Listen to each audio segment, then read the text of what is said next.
Bonjour Stéphanie. Bonjour, ça va bien? Oui, ça va bien. Pas Good! contente de te voir. Ben, réciproque! Ah, est-ce que vous me voyez? Oui, oui, super, super. Ah, génial, génial. J'ai mis les Mais, écouteurs. Est-ce que le son est bon aussi? Ça va? oui, oui, le son est bon. Je crois que je vais juste le monter de mon côté, mais je crois que oui, tout ça, tout va bien. Mais merci pour ce temps que. Est-ce que je peux te tutoyer? Ben oui, certainement, avec grand plaisir. Alors, je ne sais pas si tu as eu le temps de regarder un peu mon courriel. Moi, je suis enseignante à la base et ça fait 3 ans que je m'intéresse au développement de la femme, que ce soit au niveau physique, émotionnel, nutritionnel. Bon. Et j'ai beaucoup de femmes qui travaillent avec moi au niveau entraînement et nutrition. Et j'ai souvent des femmes qui me disent, mais Gianna, je ne peux pas faire cet entraînement, c'est difficile, ça ne fonctionne pas, je n'ai pas confiance en moi, j'ai peur. Bon, et moi-même, j'ai vécu des peurs, des indécisions et j'ai travaillé beaucoup sur moi pour pouvoir être devant toi aujourd'hui. Sinon, tu ne m'aurais pas vu. Alors, je crois beaucoup au développement de la femme, puis je crois qu'en persistant, en travaillant fort, on arrive. Tout à Alors, fait. quand j'ai fait des recherches sur moi et j'arrivais avec des résultats, je les partageais avec ces femmes. Sauf que je me suis rendu compte que pourquoi ne pas élargir un petit peu, et ce n'est pas toujours moi, moi, moi, et pourquoi ne pas aller chercher des femmes qui ont réussi, que ce soit au niveau social, professionnel, familial, peu importe, et que Mhm. je puisse faire une entrevue et proposer ça aux femmes pour qu'elles puissent regarder, voir des modèles. Alors, j'ai fait des recherches et tu fais partie de ces modèles-là. C'est Donc, gentil.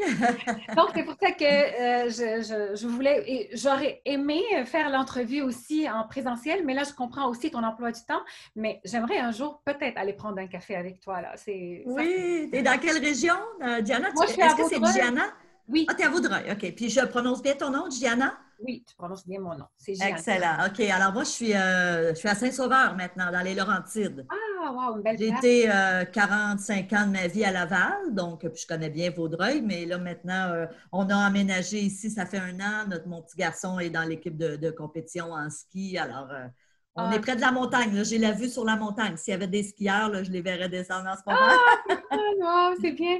Alors, étant donné qu'on ne veut pas prendre des heures, tu sais, dans l'entrevue, moi, j'aimerais te poser quelques questions. Parfait. Évidemment, dépendamment de ce que tu vas me répondre, ça se peut qu'il y a une question qui va me venir à la tête qui n'est pas Tout à déjà fait. établie. Mais C'est tout super. d'abord, est-ce que je veux que tu nous dises, euh, j'aimerais ça que tu nous racontes un petit peu ton enfance et ton adolescence, mais je ne veux pas rentrer dans une vie privée, c'est pas ça le but, mais le but de montrer aux femmes, parce que souvent les femmes me disent, mais bon, ma mère était soumise, mon père il était violent, j'étais dans un monde défavorisé, donc ma mère osait pas, moi j'osais pas, donc il y avait toujours des excuses que nos parents ont, qu'on les amène avec nous et ça nous paralyse. Et j'en fais partie aussi, là, j'en faisais partie. Donc, je voulais juste voir comment ça s'est déroulé jusqu'à l'âge de 16 ans. Je vais arrêter juste là et j'ai une raison pourquoi. OK. Comment ça s'est déroulé cette période-là dans ta vie pour plus tard faire le lien entre ce que tu es devenu aujourd'hui et ce que tu étais avant. Excellent. Alors, est-ce que là, tu enregistres déjà puis tu vas faire du montage après? Oui, là, j'enregistre déjà. J'espère que OK, j'enregistre. tu enregistres déjà. OK, Oui, super. oui, Fait que tu enregistres, puis après ça, tu vas couper, c'est ça? exactement. Oui. OK, génial. Alors, ben, écoute, moi, mon enfance, je suis enfant unique. Et je suis, bon, un papa qui a toujours travaillé, évidemment, à l'extérieur. Mon père était dans l'assurance. Et ma mère, lorsqu'elle est tombée enceinte de moi, c'était convenu qu'elle resterait à la maison. Donc, c'est une femme au foyer. Donc, je suis très proche de mes parents et j'ai toujours été proche, là, je te dirais. Autant dans l'enfance, moi, je retournais le midi, manger à la maison, ma mère me faisait le repas, j'allais à l'école, j'arrivais de l'école, ma mère était là pour m'aider dans mes devoirs, mes leçons. Mon père, c'était plus le profil, bon, il travaillait, mais il était très disponible. Moi, j'étais une patineuse artistique, donc très tôt, j'ai commencé à faire du patin. Alors, à l'âge de 5 ans, et ça m'a amené jusqu'à l'adolescence, je te dirais 15 ans. Donc, j'en ai fait 10 ans, assez de haut niveau. Donc, et ça, c'était beaucoup mon père qui m'amenait à l'aréna, qui me coachait aussi sur le bord de la bande. J'avais un entraîneur, évidemment, mais mon père était très, très présent. Ma mère aussi. Fait que j'ai eu une belle enfance. L'adolescence, ça s'est bien passé. J'étais rebelle, pas tellement dans mes attitudes. Tu sais, je ne suis pas une fille qui consommait ou des trucs comme ça ou qui avait des mauvaises fréquentations, mais j'étais rebelle dans mon look. Alors, vers 14 ans, je m'étais teint les cheveux, là, c'était rasé, j'avais 8 boucles d'oreilles, c'était un petit peu particulier, mais mes parents me laissaient quand même, tu sais, libre dans mes expressions. Puis, ils savaient que ça allait être un moment là, qui allait passer. Mais moi, ce qui a été déterminant pour moi, je me rappellerai toujours, je devais avoir 14 ans et on était allé chez mon grand-père maternel, mes grands-parents, et il y avait une bibliothèque. Puis moi, j'ai toujours adoré la lecture et on se remet, là, ça fait longtemps, là, j'ai 49 ans, donc imagine à cette époque-là, j'étais adolescente et mon grand-père avait des livres de développement personnel. Il y avait des livres comme Réfléchissez et devenez riche de Napoléon Hill, Quand on veut, on peut. Il y avait une panoplie de livres comme ça. Et moi, j'ai commencé à feuilleter ces livres-là lorsqu'on allait en visite chez mes grands-parents chaque semaine. Et ça a été vraiment un point tournant parce que je n'avais pas eu une éducation. Tu sais, j'avais des super bons parents, mais je n'avais pas eu une éducation. On n'était pas tellement dans l'abondance. On n'était pas pauvres, mais on n'était pas riches. On était vraiment dans la classe moyenne.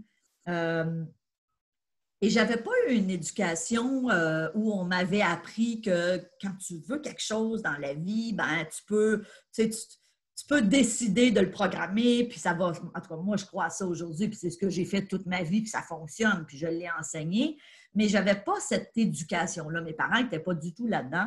Alors, de commencer à lire ces livres-là et de me dire, OK, oui, j'ai un certain pouvoir sur ma vie, puis j'ai deux choix. Je peux être victime des événements, de certaines situations, où je peux décider que je vais prendre le contrôle de ma vie, en tout cas de mes perceptions.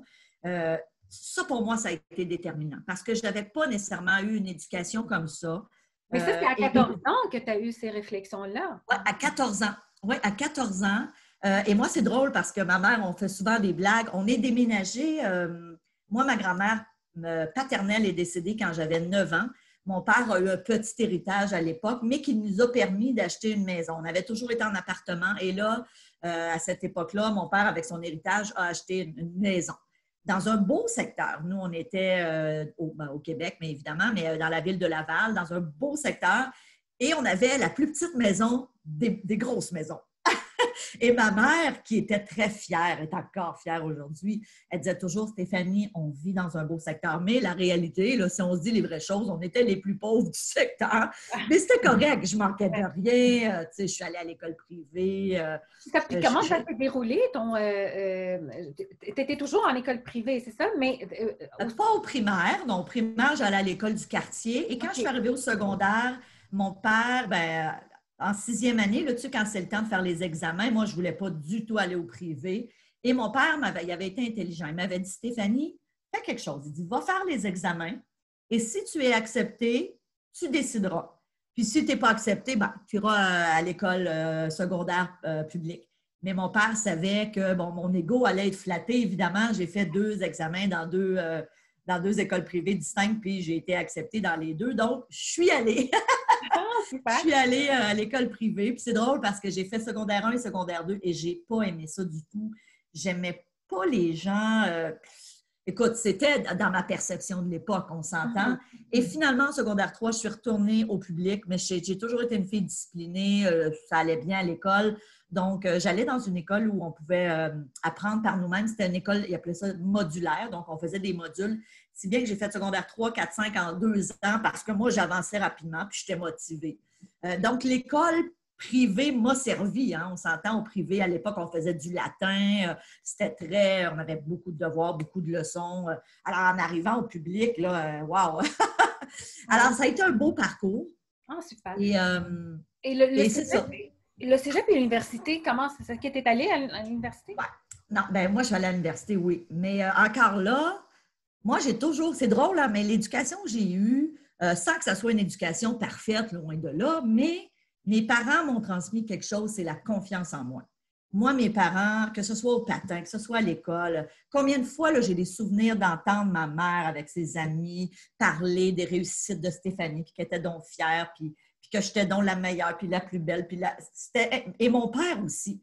Et ça a construit une bonne estime de moi très tôt dans ma vie. Puis je me considère privilégiée parce que, tu sais, Gianna, moi, j'ai eu une clinique de psychothérapie où j'ai accompagné pendant des années des hommes et des femmes, mais principalement des femmes qui n'avaient pas d'estime d'elles-mêmes, ça venait de loin. Et c'est tellement quelque chose, c'est un défi hein, à construire notre confiance, notre estime de soi quand on ne l'a pas. Alors moi, ça, c'est quelque chose que j'ai eu le privilège de l'avoir tôt dans ma vie, puis ça m'a toujours suivi, puis ça m'a aidé dans mes réalisations, si bien qu'en secondaire 5, bien évidemment, moi, mon père m'avait dit, Stéphanie, on va payer tes études tant et aussi longtemps que tu vas vouloir étudier. Mais moi, je me trouvais bien intelligente, bien smart. Et dans ma tête, à ce moment-là, je n'avais pas besoin d'étudier, si bien que mon père m'a dit, tu finis minimalement ton secondaire 5, ce que j'ai fait. Et ensuite, je suis allée sur le marché du travail. Et j'ai travaillé 2 ans. Et là, il y a eu... au début, j'étais dans une agence de placement. Okay. Et évidemment, là, tu sais, j'avais un secondaire 5. Alors, je faisais un petit peu de travail clérical, répondre aux appels, bon, etc. Et rapidement, je me suis dit, j'ai réalisé que j'avais beaucoup d'ambition dans la vie et que j'aurais avantage à retourner, si bien que... Et j'ai travaillé aussi dans la vente comme représentante des ventes, si bien que je suis retournée à l'école à l'âge de 18 ans et ensuite j'ai été 10 ans. Entre autres, à l'université, j'ai fait un bac en administration. Ensuite, je suis allée chercher ma formation à l'Université de Sherbrooke en pédagogie pour devenir enseignante. Je suis allée chercher mon brevet d'enseignement. J'ai étudié en psychothérapie par la suite, ce qui fait que j'ai eu ma clinique. Mais ça a été bien parce que mes parents m'avaient laissé libre de mon choix et moi-même, je me suis rendu compte que, OK, avec ce à quoi j'aspirais, j'avais avantage à retourner étudier. Tu comprends? Et aujourd'hui, c'est sûr que je valorise beaucoup l'éducation. Pour moi, c'est important. Moi, je suis maman d'un petit garçon de 11 ans qui aura bientôt 12 ans. Et je lui dis, Louis-David, c'est important, les études, tu sais, sois consciencieux, mais en même temps, je vais sûrement faire comme mes parents et le laisser faire ses prises de conscience éventuellement. Tu sais, il n'y a rien de plus puissant. Il n'y a rien de plus puissant. J'aurais sûrement pas été si loin dans mes études si mon père m'avait forcé, exemple, à dire tu finis ton secondaire, tu t'en vas au cégep, après ça l'université. Je ne suis pas sûre que ça aurait porté autant de fruits, tu comprends? Mais je me rappelle, en fait, j'ai visionné une de tes vidéos et qu'à 21 ans, je pense, tu as pris l'acquisition de ton premier triplex, je crois, et même ton père, il y avait cette peur-là en te disant, mais Stéphanie, es-tu sûre que tu vas aller là? Mais ça, j'ai trouvé ça tellement courageux. C'est courageux de ta part aussi de dire à 21 ans que non, papa, c'est ça que je vais faire. Et tu parlais aussi des peurs que des fois nos parents nous transmettent, mais ça prend aussi le courage pour affronter ça et dire, mais tes peurs, papa, je peux te les laisser. Moi, c'est pas comme ça que je veux faire ma vie. Oui. Et c'est pas évident à 21, 22 ans. C'est à 22 ans, à vrai dire, que j'ai acheté mon premier immeuble. Mais justement, je pense que le fait d'être tombée dans les livres de développement personnel, parce qu'ensuite, là, j'ai fait les livres de Tony Robbins. Ensuite, je suis allée faire des séminaires. Ça, c'est plus tard. J'ai lu des livres comme Père riche, Père pauvre à l'époque de Robert Kiyosaki, qui sont encore aujourd'hui pour moi des incontournables. Quand j'enseignais au HEC, je disais à mes élèves, si vous avez la chance de lire ça au début de la vingtaine et que vous le mettez en application, ça va changer votre vie, en tout cas votre vie financière.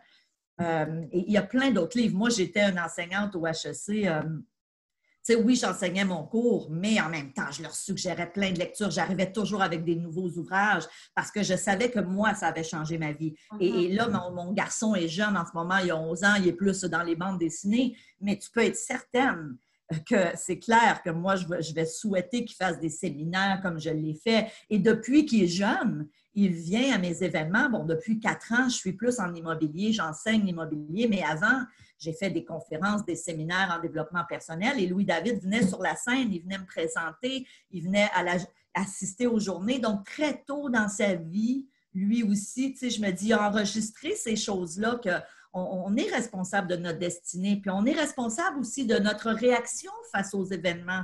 Oui. Parce que, évidemment, certains vont dire, oui, mais j'ai eu un cancer, Stéphanie, c'est pas de ma faute. C'est pas de ta faute, effectivement. Ceci dit, on est responsable de notre réaction face à des événements, à des accidents, à des diagnostics de maladies, à la perte d'un être cher. Et ça, c'est notre responsabilité. Tu comprends? De dire comment est-ce que je vais voir cette situation-là? Est-ce que je vais essayer d'en apprendre une leçon? Hein? Les études nous prouvent que les gens les plus résilients, ce sont les gens qui, malgré qu'ils vivent des épreuves, sont capables d'en tirer un profit et de dire, OK, j'ai appris quelque chose de ça, j'ai tiré une leçon. Donc, c'est ça la résilience, hein? Parce que ça veut pas dire, on n'est pas à l'abri de personne d'épreuves. Personne. J'en ai vécu, je suis certaine que tu en as vécu et que les gens qui nous écoutent en ont vécu. Ça fait partie de la vie. Mais comment, pendant, à 21 ans, est-ce que tu as eu des moments où est-ce que tu as manqué de confiance en toi, ou tu as eu peur de foncer? Parce que c'est pas évident acheter un premier bloc à 21 ans. Mais Ouais. est-ce que tu as eu des peurs des fois, ou de recul, ou oups, qu'est-ce que je fais? Est-ce qu'on vit ces moments-là d'hésitation? Écoute, j'en ai eu au cours de ma carrière d'investisseuse immobilier, c'est sûr. Pas tellement avec mon premier achat, parce que, je ne sais pas, j'avais confiance, j'ai eu une bonne intuition. Et puis aujourd'hui, je raconte souvent cette histoire-là. Je dis à l'époque, j'ai acheté avec les émotions. C'est la dernière chose que je suggère aujourd'hui, et j'ai été chanceuse. J'ai fait une bonne acquisition. Alors, à ce moment-là, non, je n'ai pas tant eu peur, mais il y a eu d'autres moments plus Oui. tard dans ma carrière, On quand vit j'ai des moments. commencé à grossir, à acheter des immeubles un peu plus gros, oui, des nuits à avoir des papillons dans l'estomac, puis même des boules d'angoisse. Quand je suis partie en affaires en 2001, quand à vrai dire, c'est plutôt en 2005. En 2005, j'enseignais. Et mon mari a eu un très grave accident qui l'a pratiquement laissé paraplégique. C'était vraiment grave. Dieu merci, là, il s'en est remis, mais c'est un accident en motocross, la colonne fracturée, c'était vraiment grave. Et sur son lit d'hôpital, il m'a dit, Stéphanie, je lâche tout moi aussi, puis on part en affaires. Écoute, j'ai eu des nuits d'angoisse les premières années parce qu'on avait du personnel, parce que financièrement, je me disais, est-ce qu'on va y arriver? Donc oui, c'est plus dans ma nature. Je suis plutôt conservatrice, malgré que les gens me voient comme une fonceuse, mais même en immobilier, je ne vais jamais acheter quelque chose qui va être risqué. Je vais faire mes calculs, je vais faire mes devoirs. En affaires, ça a été la même chose. Et moi, je quittais un job d'enseignante, de professeur avec le fonds de pension, la sécurité à tout prix. Et j'avais été élevée comme ça. Moi, mon père m'avait dit, trouve-toi un emploi, un job à vie, puis reste là toute ta vie. C'est pas ça que j'ai fait du tout. Fait que oui, j'en ai eu des peurs. Je pense que c'est humain. Mais en même temps, d'avoir cette estime ou cette confiance faisait que j'arrivais à faire taire mon discours intérieur et à passer quand même à l'action. Mon mari m'a aidé aussi beaucoup dans les premières années en affaires. Souvent, je me rappelle, je pleurais le matin, on était dans notre spa, puis on se levait tôt, puis je pleurais, puis je disais, Louis-Jean, je vais retourner prof, parce que, tu sais, je me disais, il faut payer les gens, puis pour moi, ça, c'était tellement important, mes employés, n'importe qui te dirait, regarde, jamais qu'on a été inquiet de se faire payer, mais tu sais, je trouvais que les factures arrivaient rapidement, et mon mari n'est pas du tout comme moi là-dessus. Donc, lui, il a la mentalité de quand il n'y aura plus d'argent, il y en aura d'autres. Et ça a été ça toute sa vie. Et ça m'a beaucoup aidé. Il me disait, Stéphanie, non, on continue, non, on persévère, non, on ne lâche pas. Puis, mon Dieu, merci, tu sais, heureusement qu'il a été là. Donc, je pense que c'est humain, ouais, d'avoir des peurs, des doutes. On en a tous. C'est ça, mais l'important, c'est de croire. Je pense que tu crois, Ouais. puis tu persévères. Puis c'est bon d'avoir des moments difficiles, des moments où est-ce qu'on échoue, on se relève, ça nous rend, on dirait, plus fort, c'est vrai. Oui. Dis-moi, en fait, tu as lu le livre Oui. de De Napoléon Hill. Napoléon Hill, Think and Grow Rich. On l'a lu, j'ai lu, il y a beaucoup de gens qui l'ont lu. Et je sais que tu as dit que ça a changé ta vie, mais qu'est-ce que ça prend? Parce que c'est sûr que quand on lit, on dit « moi aussi, je veux être millionnaire. Moi aussi, je veux avoir une retraite assurée et je veux… Oui. » Mais on dirait que… Quand on n'applique pas, est-ce que c'est parce qu'on n'a pas cette flamme? Parce que je l'ai lu et j'ai dit, ah, wow, je veux le faire, mais je n'ai pas passé à l'action. Et je peux dire qu'il y a d'autres aussi qui l'ont fait et que, bon, avec la vie, on a perdu qu'est-ce qu'on voulait pourtant, on lisait, je lisais et j'étais convaincue que c'est ça que je vais faire. Mais qu'est-ce que ça fait que toi, tu as accroché à ça puis tu as resté là? Ça a changé ta vie. Pourquoi? Et comment tu l'as mis en action, tout ce que tu as appris? Écoute, je te dirais qu'il n'y a pas juste ce livre, hein. Il y en a eu plusieurs. Moi, le premier livre que j'ai lu là, en développement personnel, là, du début à la fin, c'était un livre de Michel Morgan qui s'appelait Pourquoi pas le bonheur. Écoute, je l'ai encore aujourd'hui. Il est vieux, vieux, vieux. Michel Morgan, c'est une Québécoise qui a écrit ce livre-là. Et c'était sur comment programmer ton subconscient. Imagine, là, puis elle a publié ça dans les années 80. Elle était très avant-gardiste. Et moi, ça a été la première fois, elle parlait d'autosuggestion, alors ce que Émile Coué nous a enseigné. Et moi, j'ai commencé à faire ça très tôt. Et c'est sûr qu'aujourd'hui, j'ai développé, ça fait longtemps, des croyances par rapport à l'argent qui sont très aidantes pour moi. Et c'est ça que j'enseigne à mes gens, moi, souvent, de dire, tant et aussi longtemps que tu vas rester pris avec tes croyances que c'est dur de faire de l'argent, qu'on est né pour un petit pain, hein, on a entendu ça souvent, qu'il faut travailler fort. J'avais une discussion la semaine dernière avec une de mes membres du programme Imo Réussite et puis elle me disait, j'ai la croyance qu'il faut que je mette beaucoup d'heures, mais en même temps, j'ai une dualité parce que j'ai des petites filles, donc je veux être là pour ma famille, ma priorité, c'est mon mari, ma famille. Et je lui disais, change cette croyance. Déjà, si tu as la croyance qu'il faut travailler dur pour faire de l'argent, c'est une croyance qui est erronée. Quand on s'arrête à y penser, je veux dire, ça veut dire que les gens qui sont multimilliardaires, ils ne dormiraient jamais parce qu'ils travailleraient tellement fort. Alors qu'on connaît tous des gens qui travaillent 50, 60, 70 heures par semaine à la sueur de leur front et qui font peut-être 40, 50 000 $ par année. Il y a des gens qui travaillent excessivement fort et qui arrivent à joindre les deux bouts. Mais donc, ça, c'est faux. Et moi, je lui disais, elle me dit, oui, mais je ne connais pas personne qui fait beaucoup de sous et qui ne travaille pas beaucoup. Bien, j'ai dit, là, tu en as une devant toi. J'ai dit, moi, je ne travaille pas plus que 15 heures semaine. Est-ce que j'ai déjà travaillé plus? Oui, mais je n'ai jamais été workaholic. Puis c'est drôle parce que les gens n'ont pas cette perception de moi, mais moi, là, ça a toujours été, qu'est-ce que je peux faire pour avoir du plaisir? Et moi, aujourd'hui, je crois que c'est beaucoup dans nos énergies. Tu sais. Si on se dit, il faut que je fasse de l'argent, puis que c'est dur, puis il faut que je travaille fort, moi, je n'y crois pas. Moi, je ne crois pas à ça. Je pense que ça devrait... Ça m'amène à qu'est-ce que tu as dit aussi dans une de tes vidéos, les gens qui réussissent, qui doivent travailler intelligemment et non pas nécessairement beaucoup, qui doivent avoir un objectif et un plan. Ouais. Oui. Oui, mais en même temps, tu sais, un objectif, un plan, mais aussi de rester flexible parce que des fois, l'objectif, le plan, ne se déroule pas nécessairement comme tu veux. Tu sais, je donne souvent cet exemple. La personne qui dit, moi, Stéphanie, d'ici la fin de l'année, j'aimerais perdre, je ne sais pas moi, 40 livres. OK? Parfait, OK. Ou, c'est pas, le chiffre n'est pas important, mais mettons là, 40 livres d'ici la prochaine année. Au bout d'un an, si tu as perdu 35 livres, tu devrais célébrer. Mais il y a beaucoup de gens qui vont dire « Ah, je n'ai pas atteint mon objectif, je voulais perdre. » Hey! Arrête! Tu as perdu 35 livres. Donc, peut-être que tu ne l'as pas atteint à la date que tu t'étais fixée. Ce n'est pas grave. Fais juste continuer. Il en reste juste 5. En business, c'est la même chose. Je veux dire, moi, ça fait des années que je me fixais des objectifs financiers et je me rappellerai toujours. Il y a à peine 2 ans, je me disais « Oh my God! » Si je pouvais vendre un programme Imo Réussite par jour, je capoterais. Ça, c'est il y a 2 ans. Et aujourd'hui, on a dépassé ça de loin. J'aurais jamais pu imaginer. Mais sais-tu quoi? C'est pas en travaillant plus fort. C'est en travaillant intelligemment. Moi, j'ai une bonne équipe. Je fais confiance. Je délègue énormément. Je suis allée chercher les bonnes personnes.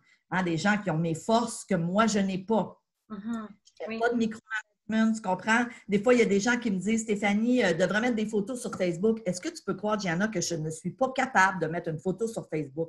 Et je m'en fais un honneur. Pourtant, j'ai une business en ligne qui est très florissante, mais moi, je délègue ces choses-là. Je n'ai pas envie de... Tu comprends? Donc, moi, je me concentre dans ce que je suis la meilleure. Dans quoi je suis la meilleure? C'est en face d'une caméra, à enseigner aux gens, c'est sur un stage. Tu comprends? C'est ça ma force. Tout le reste, je ne vais pas programmer des publicités Facebook. J'en ai rien à cirer. Je trouve ça important. On met beaucoup d'argent en publicité Facebook, mais c'est mon équipe qui le fait. Tu comprends? Oui, oui. Donc là, Donc, c'est ça, travailler intelligemment. C'est ça, travailler intelligemment. Mais souvent, c'est ça, travailler intelligemment. Mais souvent, quand on débute, on dit, oui, mais je n'ai pas les sous pour déléguer. Oui, mais tu ne le prends pas du bon côté. Commence à déléguer un petit peu, quitte à ce qu'au début, c'est ça que j'ai fait, moi. Au début, tu sais, tu ne fais pas tant d'argent, mais à un moment donné, c'est qu'en déléguant et en te concentrant sur ce dans quoi tu es la meilleure ou le meilleur, ça va exploser, ça va décupler. C'est la force de l'équipe, oui. Chacun La force de l'équipe. a sa force. Oui, oui. Il faut faire confiance. Et parle-moi des 3 erreurs aussi là, que j'ai vues dans ta vidéo, là, que les gens, des fois, ils commettent en affaires, de se former. Et il y a des gens qui ne vont pas aller chercher les connaissances nécessaires, de demander conseil pas à la bonne personne et de procrastiner. J'ai trouvé ça intéressant au travail. Bon, alors, premièrement, moi, on s'entend, hein, je vends des programmes en ligne. J'ai toujours été dans l'enseignement. Et c'est clair que quand je dis aux gens, exemple, qui assistent à mes webinaires gratuits ou à mes soirées, je leur dis, formez-vous. C'est sûr que la personne peut se dire, ah ben oui, tu as un intérêt, hein, tu vends un programme. Et ce que je leur dis, c'est, oui, c'est clair. Ceci dit, ce que je vous dis, je le fais. Diana, j'ai toujours investi énormément en moi. J'ai dépensé des dizaines et des dizaines de milliers de dollars. Je suis allée aux États-Unis me former plusieurs fois avec Anthony Robbins.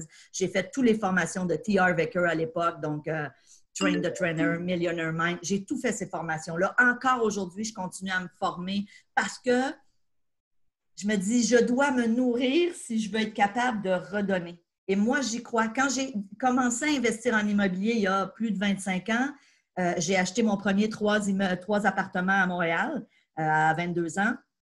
Et il s'est écoulé 8 ans, Diana, entre mon premier achat et le deuxième achat. Je n'ai fait que mon second achat à 30 ans. Pourquoi? Parce que c'est là que je suis allée me former. J'ai appris comment investir, c'était quoi un bon deal. Donc, de se former dans ce dans quoi on veut réussir. Hein? Moi, c'était l'immobilier. Certains, ça va être comment être auteur. D'autres, ça va être je veux devenir conférencier. D'autres, ça va être dans les sports, en fitness. C'est pas important, mais aller chercher les connaissances. Donc, ça, c'est le plus important. 2, tu l'as dit, faites attention à qui vous confiez vos rêves.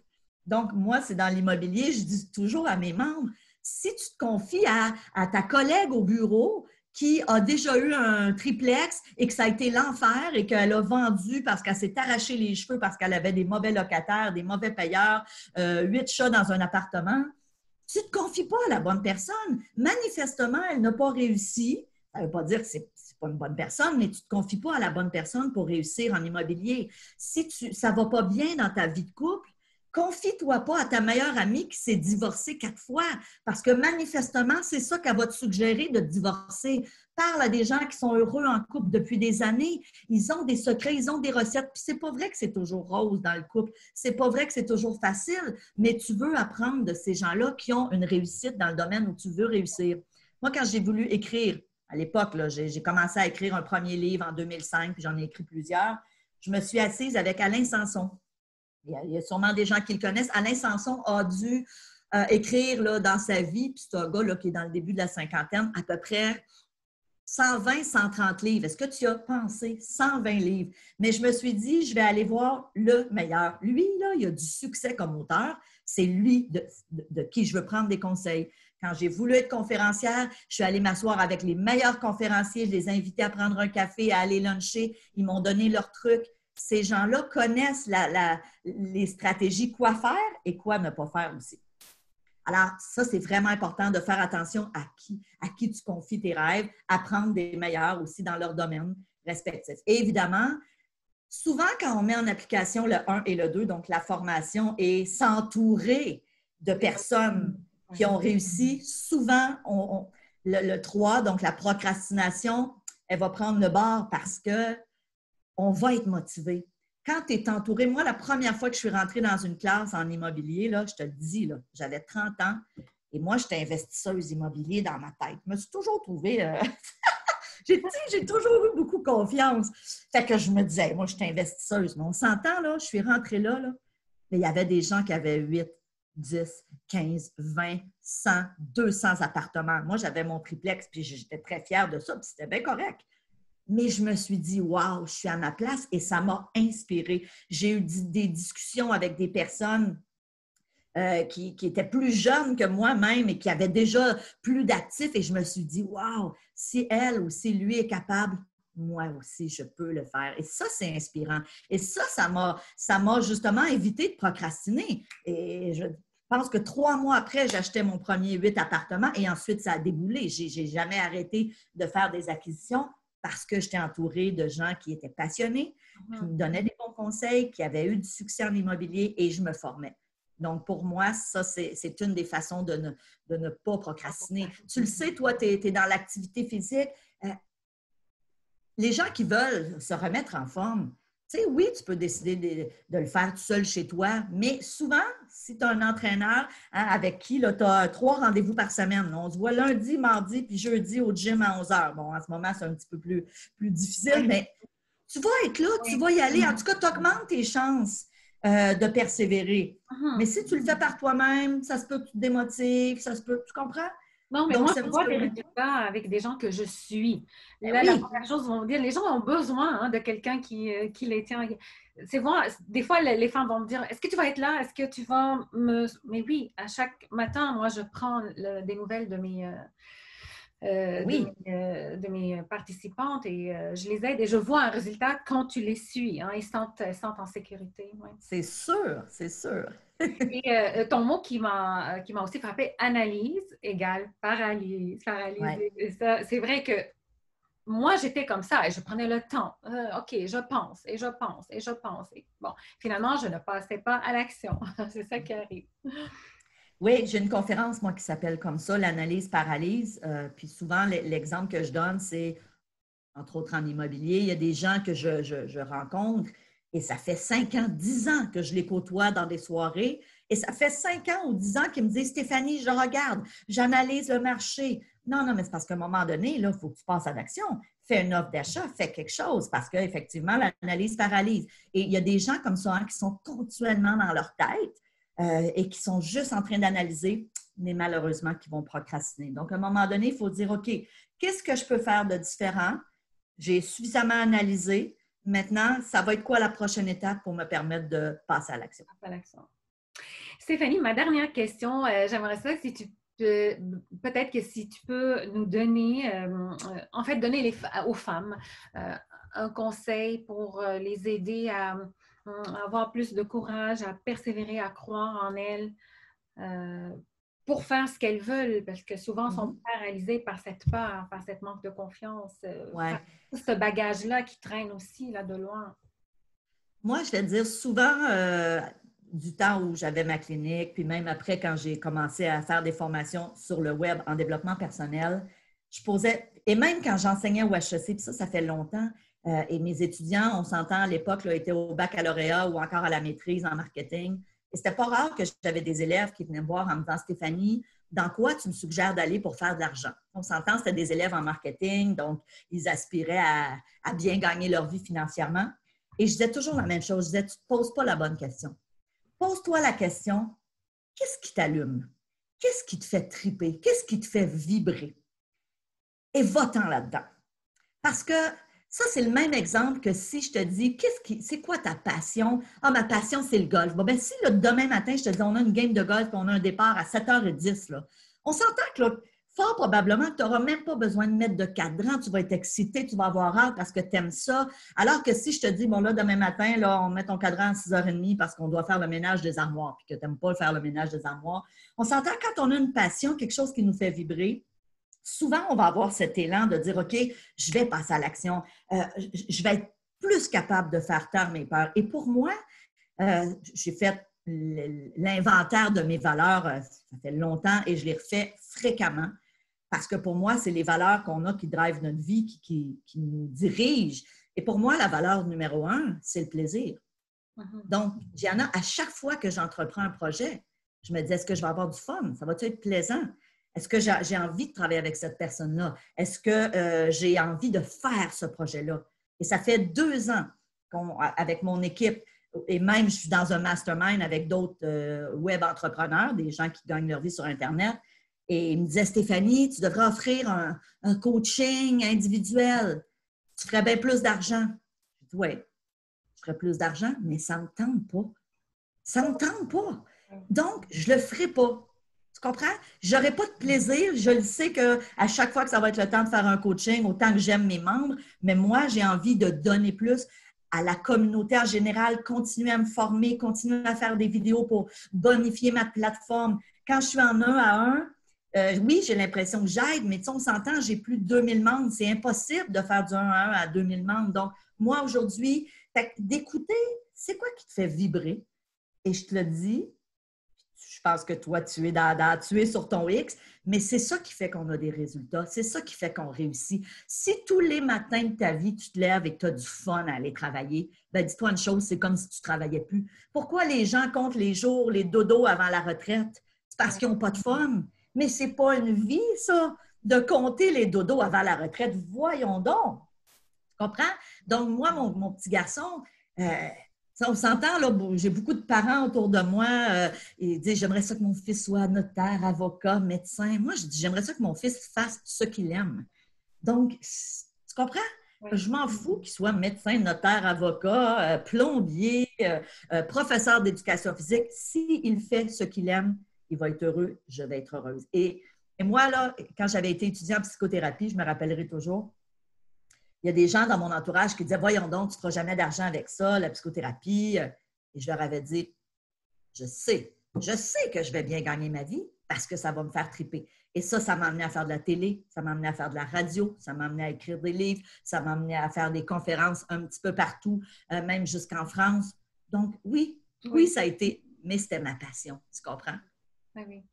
Donc, c'est ça le conseil. Trouvez votre passion parce que ça va être ça votre moteur. Il n'y aura plus rien de difficile. C'est ça. Puis quand on fait qu'est-ce qu'on aime, on n'a pas l'impression de travailler, justement. On s'amuse et le temps passe bien. Et moi, j'ai du fun avec toi là aujourd'hui. Ouais. Je ne travaille pas, là.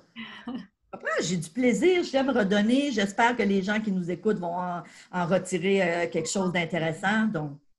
Mais merci beaucoup. Vraiment, j'apprécie ce temps que tu nous as offert et j'espère que les femmes, je suis sûre que les femmes vont en bénéficier aussi de ces conseils, de ces expériences. Et je te souhaite beaucoup de succès aussi à venir dans tes projets. Merci à toi, évidemment, pour cette belle entrevue, puis merci à toutes les personnes qui nous écoutaient.